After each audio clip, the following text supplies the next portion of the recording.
अमेरिकाको न्युयोर्क शहरमा अवस्थित विश्व प्रसिद्ध स्ट्याचु अफ लिबर्टी आज पनि स्वतन्त्रता, लोकतन्त्र र आप्रवासी इतिहासको शक्तिशाली प्रतीकका रूपमा उभिएको छ। न्युयोर्क हार्बरको लिबर्टी आइल्यान्डमा रहेको यो विशाल मूर्ति हरेक वर्ष लाखौँ पर्यटकको आकर्षणको केन्द्र बन्ने गरेको छ।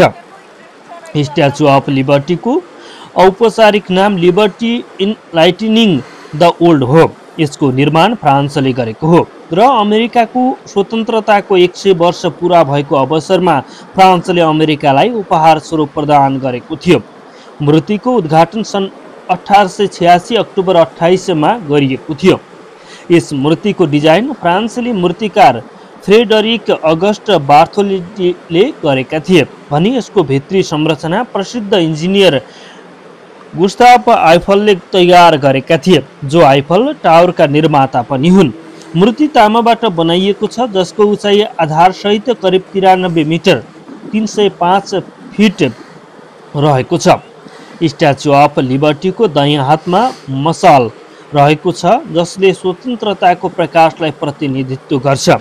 बायाँ हातमा कानुनको पुस्तक छ, जसमा अमेरिकी स्वतन्त्रता घोषणा भएको मिति जुलाई 4, 1776 अङ्कित छ। मूर्तिको खुट्टामा टुटेको जन्जिर देख्न सकिन्छ, जसले दासत्व र दमनबाट मुक्ति पाएको अर्थ दिन्छ। यो मूर्ति विशेष गरी आप्रवासीहरूको आशाको प्रतीक मानिन्छ।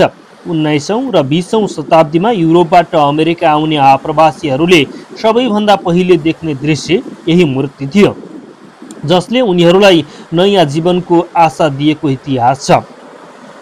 सांस्कृतिक र ऐतिहासिक महत्त्वका कारण स्ट्याचु अफ लिबर्टीलाई सन् 1984 मा UNESCO वर्ल्ड हेरिटेज साइट घोषणा गरिएको थियो।